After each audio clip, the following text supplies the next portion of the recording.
Hey everybody, and welcome to this week's episode of Build with Stacky. This week we have a good friend of ours, Richard Smith, on the show. Richard, great to have you on. Good to be here, James. I'm seeing this as the kind of the sequel or the follow on to our webinar last week that we did. Great to be on here and looking forward to diving in.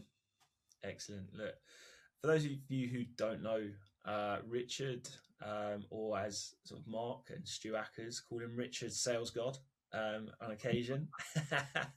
You'll get that, annoyingly. Good stuff. Look, been a sales director, sort of VP of sales for a long time, and I guess a lot of people might know you from sort of the like one of the early adopters of LinkedIn, putting good content out, helpful content, and I'll stress helpful content compared to what a lot of LinkedIn's become these days, right? So, say a fairly notable, recognizable face for a lot of people in our audience. But do you want to just give us a little bit of insight, maybe into kind of your journey in sales, and obviously now at MySalesCoach, what you're trying to solve? Yeah, so I'm like 17 years into sales, which feels like just an unbelievable amount of time when I think of like the first 17 years of my life, right? It's like it's a scary amount of time. Um, and I always say like at my start in sales was as what we would call SDR now, but they weren't known as that back then. And that's how I got my first kind of job in sales, first job in tech sales, and just went on that journey of kind of working my way up the ranks, so to speak, and definitely feel for the first number of years of my career. When I look back now, I just didn't really know what I was doing, to be honest, which sounds like ridiculous because I did all right, but I was probably a classic case of just a willing learner, hard worker, but didn't really have much kind of technical sales know-how as to what I was actually doing. But I guess got really passionate about the profession. Uh, Lucky enough to set up a company called Refract in 2015, which we were in the sales tech space, which is relevant to this conversation. One of the kind of, I guess, the early companies in the world of sales conversation intelligence, which has became almost like a commodity now in some respects. Went on that journey for 5 years, building and leading by and large an outbound sales function from scratch. We were acquired in 2020, which led me to leading a EMEA sales org, working for a sales enablement company, and learned a lot by going on that journey, and like just another level of sales leadership and what it really means to be a great sales leader. And my true calling and true passion through all of this, and what I've seen as when I look back into what I didn't have in the early part of my sales career, which probably meant I wasn't as successful as I could have been, and what I've seen as being the biggest driver in performance and biggest driver in sales success past that point is in sales coaching. And that's what got me joining this business, which was still at a fairly early stage, about a year into its journey when I joined. And kind of part of the leadership team here, where my role spans selling my sales coach on the front lines, whilst also very involved in taking the lead on the marketing strategy of my sales coach, how we work with partners, etc. So that's a kind of a 17-year career whittled into a couple of minutes, and hopefully that helps give some perspective. Like, it's great to have someone on who's, like you say, like one of the probably first companies to really drive conversation intelligence, especially in the UK, obviously. But I think before we maybe dive too much into tools or like conversation intelligence, how that's maybe, I guess, evolved. You've seen sort of like, and you still get this exposure to like loads of SDR teams, loads of outbound sales teams because of the nature of offering coaching and stuff, right?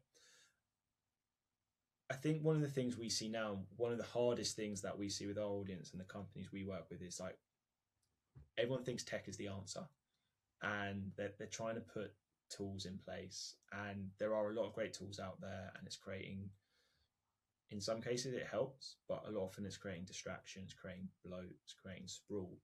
So I kind of what I want to do is just talk through where have you seen like SDR teams evolve and change, maybe like five years ago to now. Can you maybe just give us a description of what it was like 5 years ago? And I think we'll hopefully uncover what makes good SDR teams, regardless of all the new tech. I think there was this kind of like tools playbook in the ZIRP era, you know, zero interest rate times when money was free, companies were hiring SDRs like crazy, like there was no, you know, there was no consideration for that was the route to growth, right? Just add more SDRs to your team. And when I say the tool playbook was like, hey, you join the team, you obviously need a sales engagement platform, right? You can't do you can't be an SDR without that technology. And so people would just like, right, I need one of them. Like it's all just because that's what the sort of the playbook said. Um, and I think on top of that, it was like we obviously need a dialer, we obviously need LinkedIn Sales Navigator licenses, like, Yeah. and so we need a platform to send videos, and you know, it was just like it almost felt like if you had a window into most tech companies at that time, there would almost be questions as like, well, you don't have one of those, like why not? Like, how could you possibly have an SDR team if you didn't have one of those tools in your tech stack? And I think what has happened since then is that there is perhaps not so much of that. What I'm seeing, not so much of that. This is a must-have. This is a, you know, like this is like table stakes that you have this, to the point that, you know, I think in the last 3 years we have a small but mighty SDR team here at MySalesCoach. We've never invested in a sales engagement platform. That's not to say that no company should buy one. It's just like we figured out that actually it wasn't crucial to us doing what we need to do to build pipeline. Yeah. Yeah. So I'd say that's the biggest shift I've seen. And like a few years ago, it was almost like, well, you need one of them and you need one of them. And I imagine like, and I've heard stories, people selling at these companies in that time period, it was just like inbound demand. It's like you're not even having to sell the value. It's more like, why you versus the competitor? Whereas I do think there's been a big shift change in that. And I think in recent times, and people may be questioning why should they have that tech and why should we have that tool. And yeah, that's just kind of what I've certainly seen and picked up.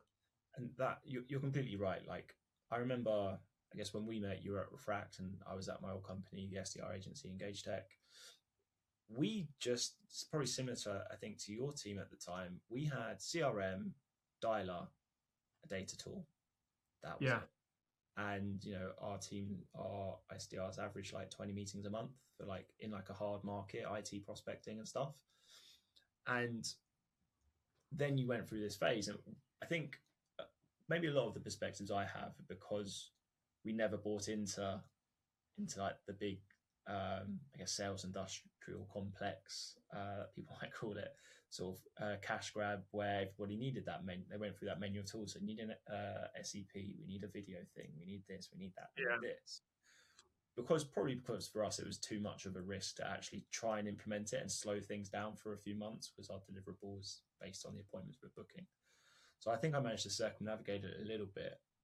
But I think the opposite side we have now is that people now are facing the challenge of, they know that that's not true anymore, but they're kind of too worried about which tool do they start to pull out. Yeah. Because they built this stack and it worked 3 or 4 years ago and that was the thing. And now they kind of know it's not working.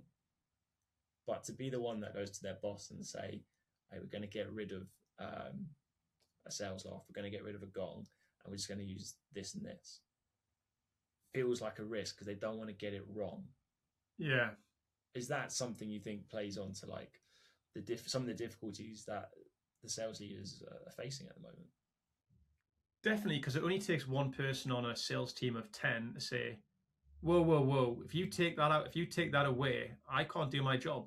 And it's that could be the top performing seller in that team. So their voice is inherently more louder and more influential than everybody else who's like, well, I wouldn't be that bothered if that tool was removed. And so and you can see how that reverberates up the chain of like, oh, well, maybe we shouldn't. Like, why, what if we take this away and everything crumbles down? And so I think there's a lot of legs in that. I think there's a lot of misunderstanding in teams of, well, how much value is that tool delivering to us versus this one over here? Yeah. And is this actually a critical tool, or actually is our better bet to make not to invest time and effort making our salespeople more effective in what they're doing versus kind of hoping that this tool is going to do the job. So and for some companies, they will have renewed the same tool, the same tech stack year on year on year, and it's just kind of just became part of the furniture, and nobody's possibly even thinking about, well, taking a closer look and saying, well, do we actually really need that? Yeah. Or is this just like, hey, nothing seems to be broken here, but actually, you know, the money that they're spending on that tool, if they were to spend that elsewhere, would they have a bigger return? So yeah, there's lots of dynamics I think are at play. Particularly that first one with like the loudest salesperson in the team could be a voice that's making companies make the wrong decision. Yeah, that's such a good point. I see that quite regularly. And in fact, one of the things, I actually had this conversation this week with a company who they were in a similar, like that kind of similar position. They had sort of all the right tools, and they had a new marketing director come in, and they looked at the SDR team and they're like, well, they're actually all underperforming to targets, and we're not really getting the right return. But no one else had really looked at the tools and examined like, how are they actually using them? Like, is this actually helping? So they wanted to start making change, but the top performer or the person who'd been there the longest wanted to keep, I think it was Apollo. And they've actually made quite a big bet to say, well, actually, let's rebuild the entire SDR team from scratch. So they've hired 3 new SDRs. They're going to keep them completely separate, give them a new setup, and like to see if they build from scratch over here, is that going to outperform? And I don't think most companies have that luxury, or it's quite a big, like, expensive bet to make, really, if it doesn't work out. I think part of the problem, James, that I don't think the people who are making these decisions are really spending the time understanding, well, why is this team underperforming? Yeah. They just see the data, the results, but like, when was the last time they spent in the pockets of their SDRs or whoever on their sales team to look at, well, like, what does their week look like? Like, and I can say that with confidence that doesn't happen, because like most salespeople that we hear from say that they actually, the time that they get with their managers is largely spent just reporting numbers and getting chased on pipeline updates and deal updates, but actually not inspecting, like, well, why are they getting the result that they're getting? Yeah. And if companies spent more time there, they would make more informed choices on, well, which tools are moving the needle, which tools should we be making better use of that we're not, which tools are a waste of money, and actually, what, like, is this solution actually spending more time coaching and developing our reps, because that would actually see an overall better return. But until companies actually spend time closer to their team, they're they're just guessing, quite frankly. Yeah, exactly. And so like I've said this to CROs several times in the last year. When was the last time you actually sat behind your SDRs and actually looked at what they were doing? Or is it the Friday call? Oh, you've sent this many emails, you got this much return, or you've made this many calls, you've had this many conversations, and you just are holding them to an arbitrary sort of KPI. Like, if you know your conversions and you know your KPIs, then pick two of the metrics that you want to coach and improve their skills on, and that's going to do you far better than just like adding more tools. Like I end up picking like let's fix their attendance rate first. Yeah. I always hear, oh, we need to book more meetings. Well, you don't need to book more meetings. You need to get the ones you're booking actually attended, and like it's an easier lift. What would you say to sort of a sales leader who's finding this? Maybe it's the top performer with the loudest voice saying we need these tools or we need these tools, but no one else is bothered. Maybe it's that they're just looking at a lot of dashboards, a lot of activity metrics because of these tools, and they're not sure where to start. When you say sit in their pocket for a little bit, is that what you mean? Go and like look at how they actually work and what moves the needle. What sort of metrics for you, or how would you suggest the CRO sales leader directs that? If we're focused on the SDR team, I want to know like how much time are they spent actually doing outreach, not like how many dials, like how much of their day is spent doing actual outreach. Where are they losing time today? So, if I look at our team, one of the things that we realized was like our SDRs were losing an inordinate amount of time essentially list building and deciding who was the next best prospect to go after. We've made like amazing strides forward with implementing AI as part of that process, taking so much of the grunt work away from SDRs. Basically, here's the next person you should be calling because we've identified this signal or that signal. So yeah, don't necessarily like just focus on activity. Focus on like how much time are they spent actually doing outreach, which is kind of what you want them to be doing.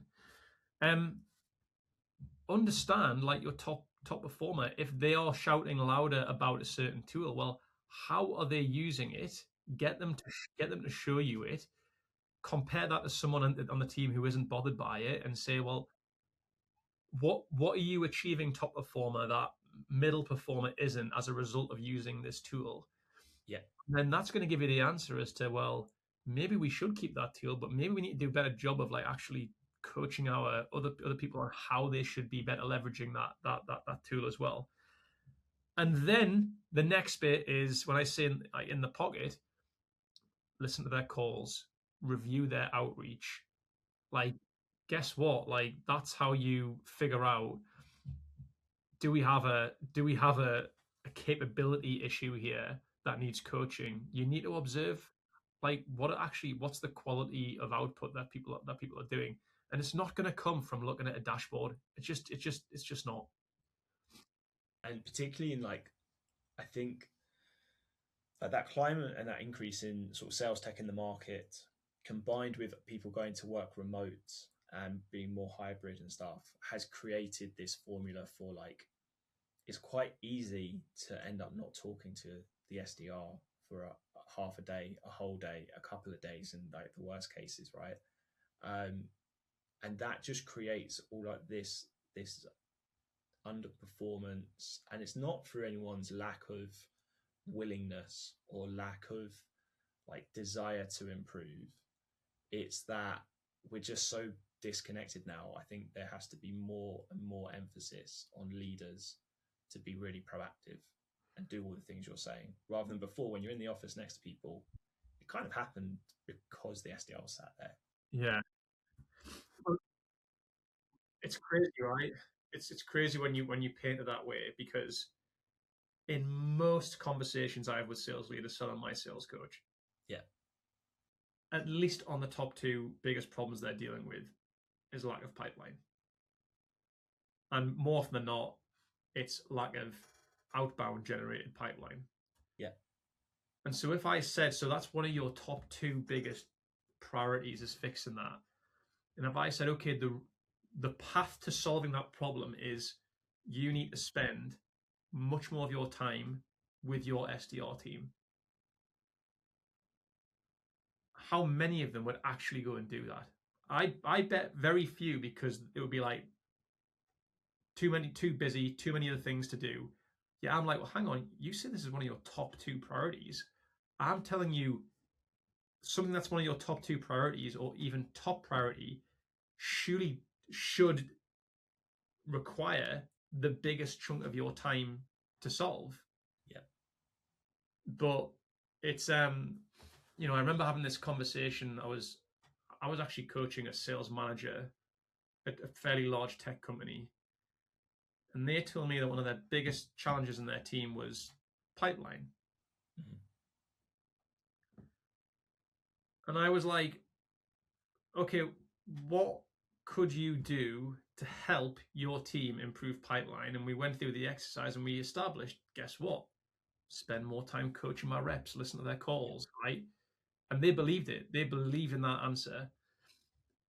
Yeah, when you looked, I said, okay, so what is stopping you from doing that? You're telling me that's your biggest problem to solve with your team. You are responsible for that team's number. You've identified the solution to that is spending more time doing these things. What's stopping you? And their answer was, if I showed you my calendar, you would see what the problem is. And I'm being asked almost every day, twice, 3 times a day, for a pipeline update from people above me. And I'm basically spend my days reporting numbers, chasing reps for deal updates. Is this going to close? Like, how confident are you? Reforecast. And I said, this is the big dichotomy of sales organizations. On one hand, we're asking sales leaders to do the things you need to do to help your team achieve the number. Yet the people at the top, at the higher level, are demanding time from their managers, which takes them away from doing those things. Yeah.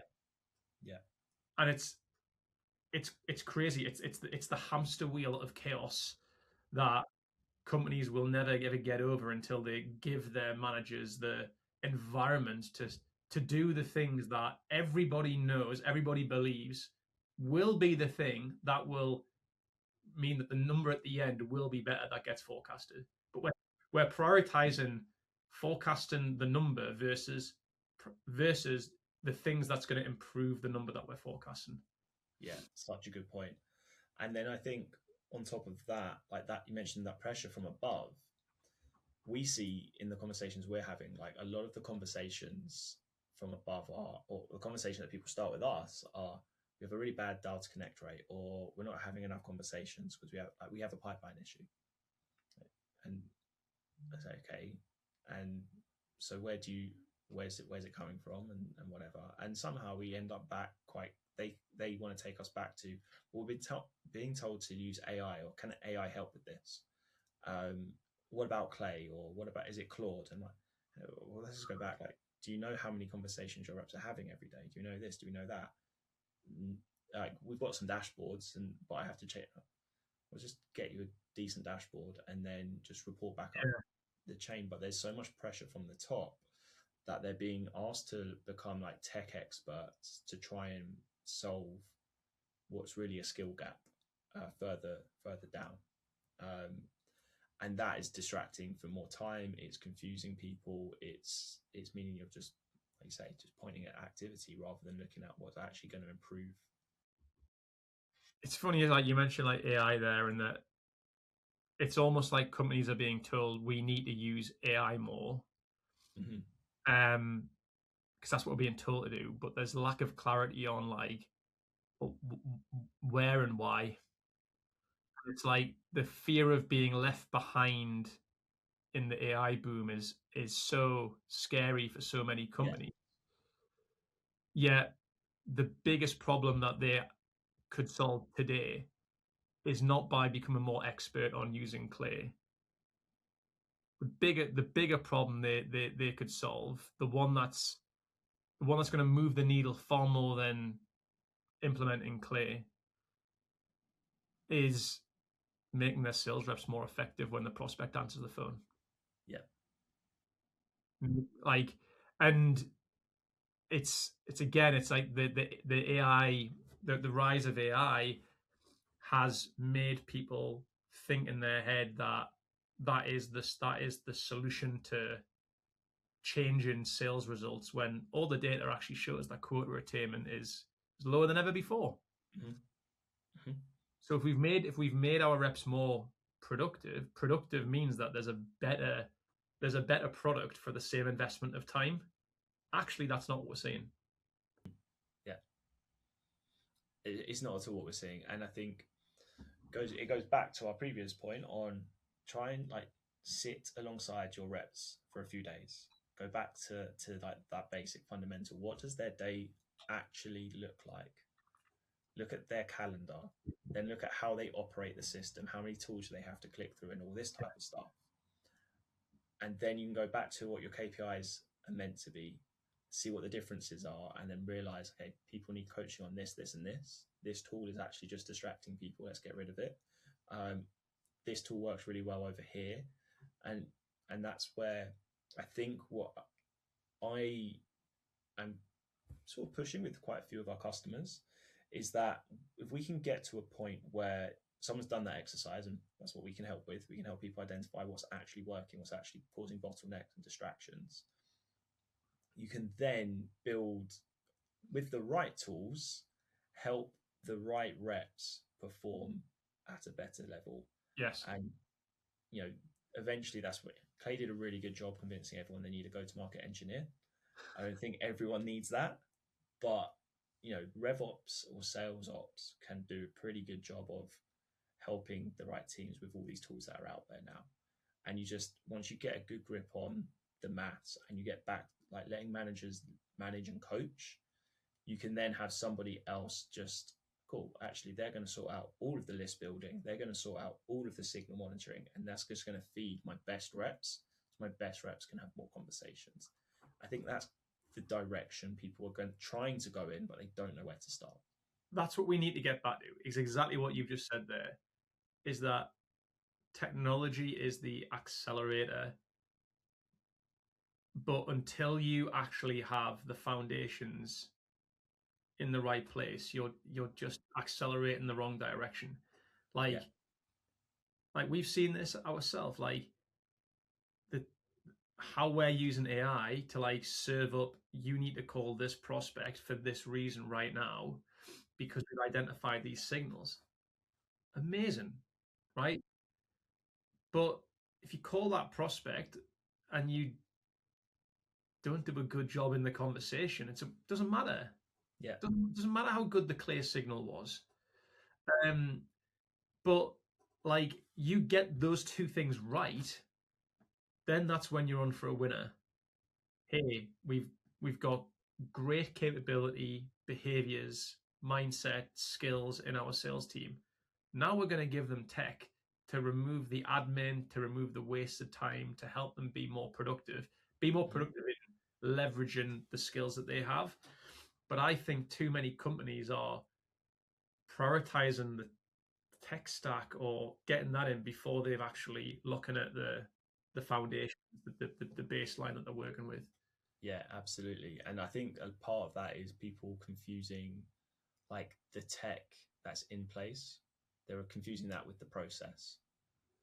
And so they think, I think you should have an idea of the process that you want to build, get that like outlined first, and then you help the people get their know how to do their jobs. And then the tech helps enable all of that together. But I think too many people are confusing tech for process.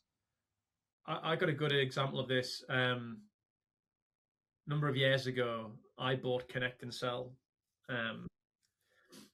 And Connect and Sell was not a cheap product to bring in. And was kind of blown away by like what it could help us do this is going to help us have more conversations per hour than how we've done it today. But it was a big cost to our business. It became the most expensive tool in our toolkit. And I was like, let's get everybody on there. Let's get everybody calling from Connect and Sell. And in hindsight, it was the wrong thing to do, because I had some people who just actually weren't that effective. But I was kind of saying, give them more conversations at bats, because that's going to help them. Actually, they were wasting money. Those dials that they were making were better off sitting with a more effective rep, whereas they needed help in other places before they were let loose on something like Connect and Sell. It's such a good point. And like in the exact same way as sales engagement tools helped email become much easier to push out, and so people could do email en masse. You then had email deliverability arguments and issues, and now there's a load of infrastructure around that. We had parallel dialers come into play, so people could have. And I think the worst things they've done is like misdirect people on what connection rate actually means. Yeah. Conversation rate, so conversations per hour increases, your connection, so your dials to number of connections does not increase. Yeah, that's right. Yeah. And so people have like confused the two. So they get it, to your point, to get people more at bats, but they're also just compounding problems as much as helping them. And then now we see, Apple ID and like Google had it for ages, but now Apple have it as well. It is being used a little bit more. And then you've got the rise of Titan X now, where it's helping people get the right connections to people.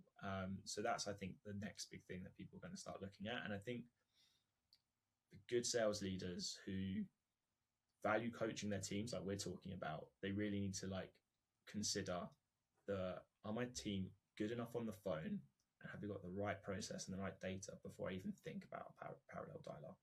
But it's a perfect example of how the tech explosion has like misled a lot of sales leaders. And now we're all like, I don't want to pull it out because I made the big bet to bring this in or whatever, which actually is probably really helpful for our audience.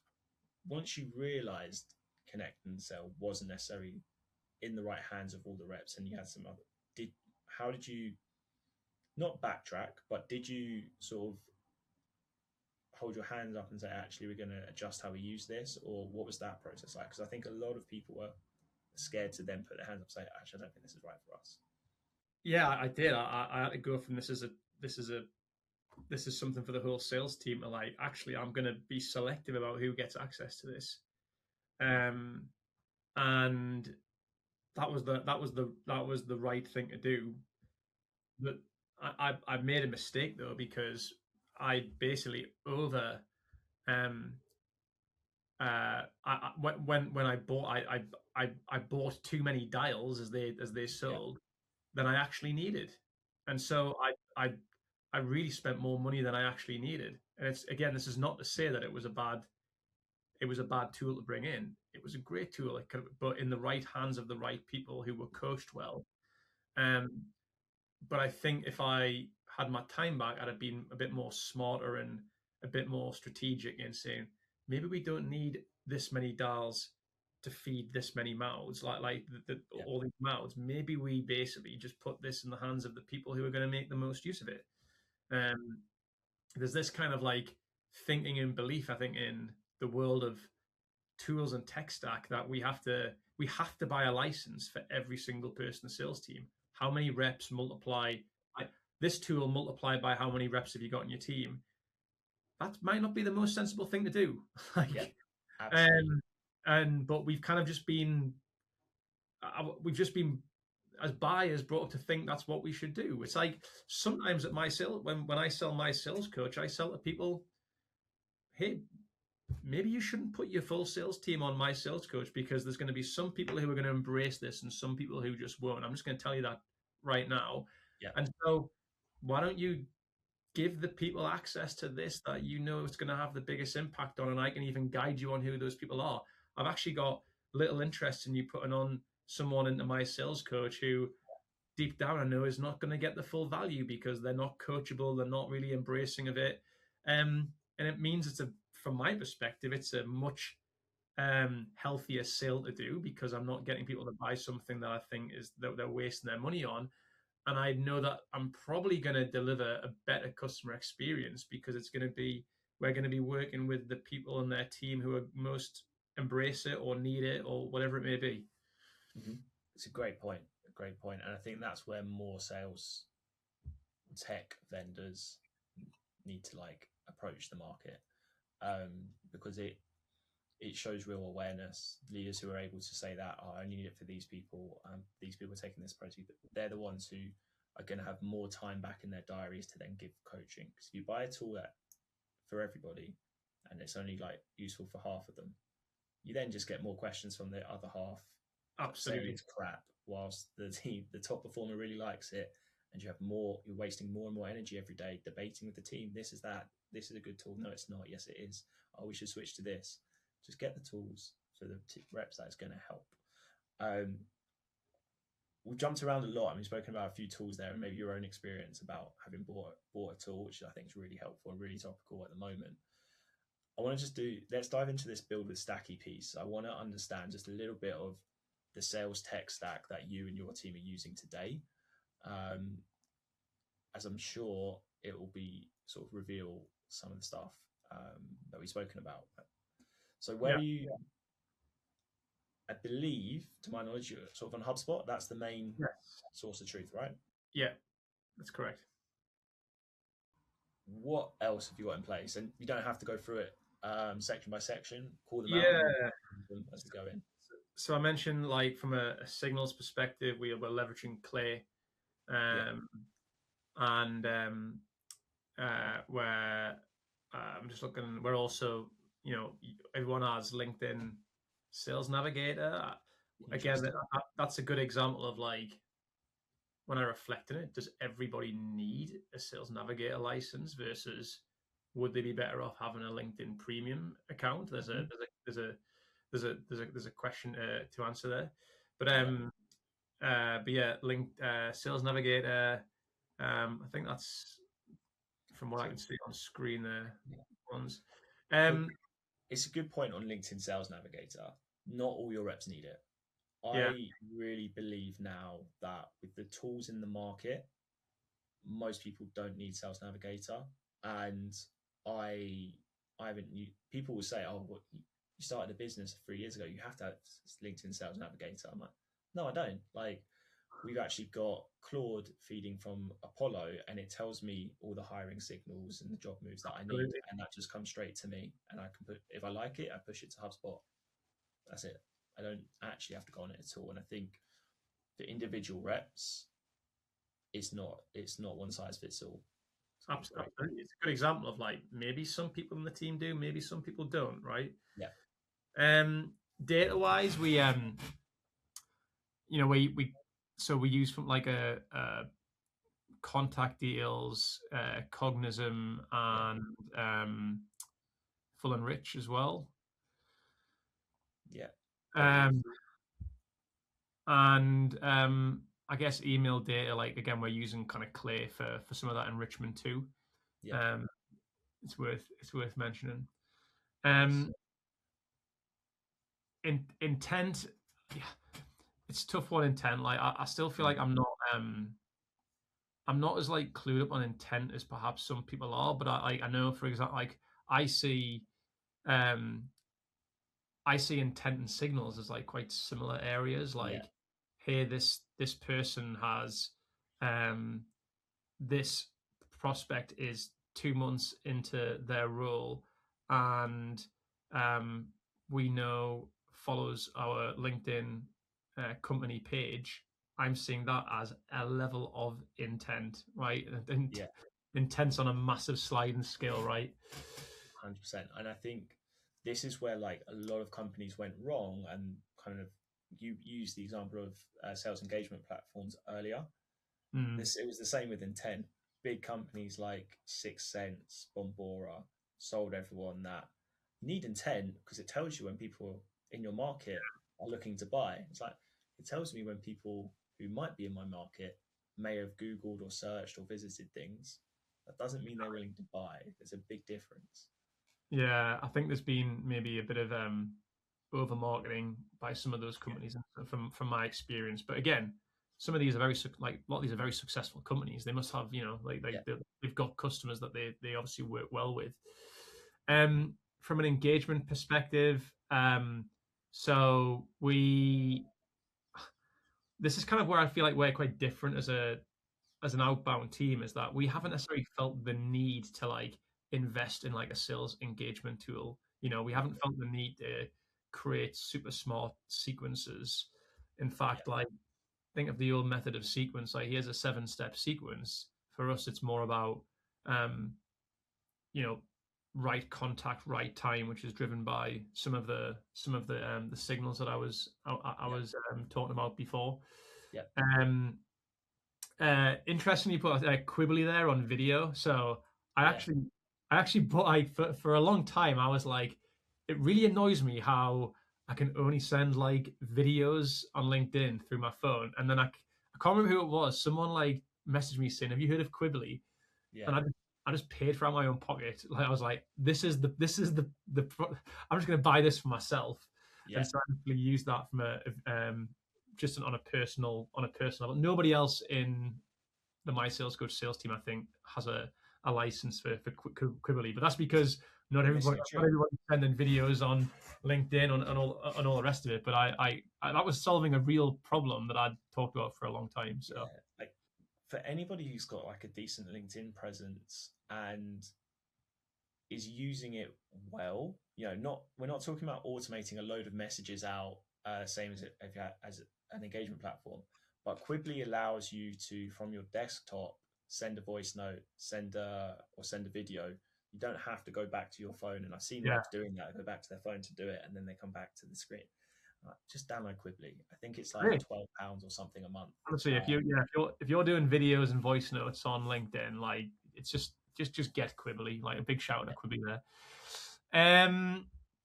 And then What's from the a dialer? so interestingly, we are I'm not involved in this, but we are trialing uh we are trialing Nukes and Orem as we speak. Okay. But historically, from a dialer perspective, we've used Aircall integrated with HubSpot. Mhm. Okay. Interesting. Interesting, given what we just spoke about with parallel dialers, and the team are looking at Nooks and Orem now. Yeah, Is that because of the amount of work maybe that's gone on? I know Nia does loads of work and it's made like kind of a drive towards the AI and like solving the list building yeah. and solving the data sourcing. So now you're confident you've got the right lists to feed into those. And obviously, I know you have a great team who are very capable on the phone. So now it works. That's right. Yeah, it's like we feel like we're more efficient from a SDRs spending the right time in the right places. We've got a good SDR team who are good on the phone, can always be better.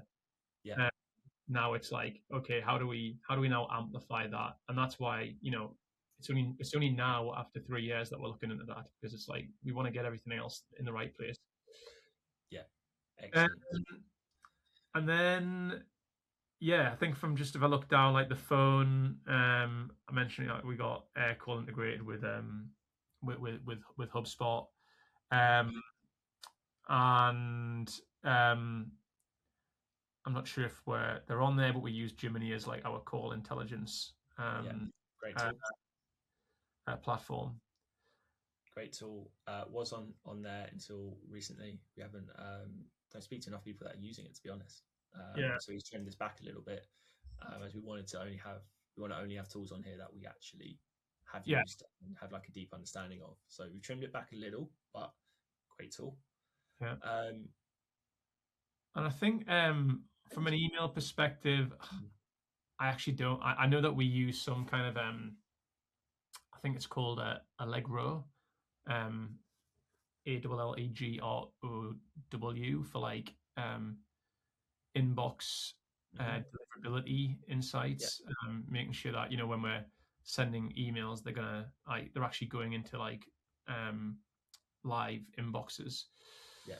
Um, I think that's about it, to be honest. That's it. Cool. Yeah, I think that's about it. And this is like we'll see here that the only real overlaps you guys have are in like the data and the list building. Yeah. which is like the one place where I say to most companies, like, if you have overlap there, you don't need to worry about it. I would avoid having that scenario where you've got 3 Chrome extensions on every SDR screen and they click through it manually. Yeah. But you probably, and I'm pretty sure you will, is you'd have these connected either to HubSpot or into Clay, so that the team just have one Chrome extension. They can source the contacts, and then it's enriching in the CRM.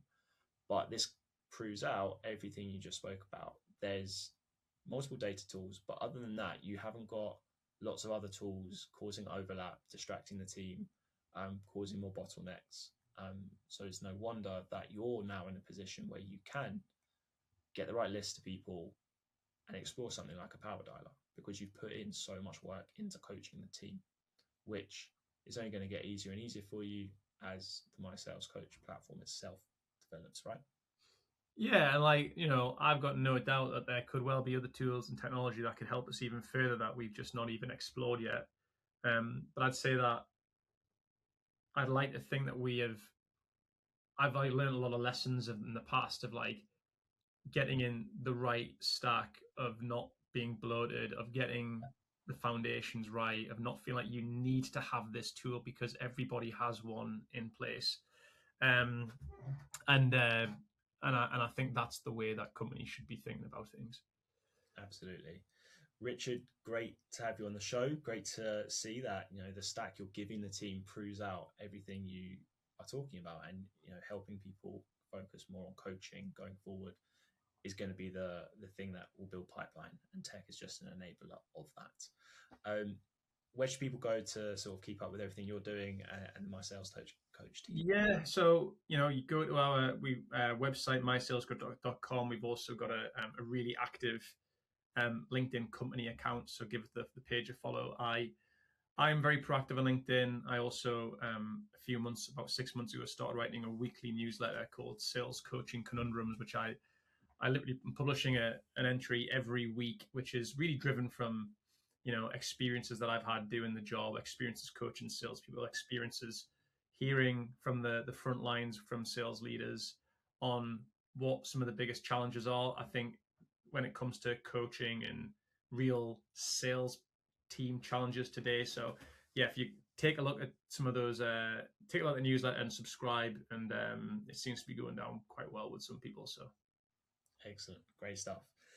Everybody, if you can like and subscribe, it really helps us get more great guests like Rich. And we'll see you on the next show.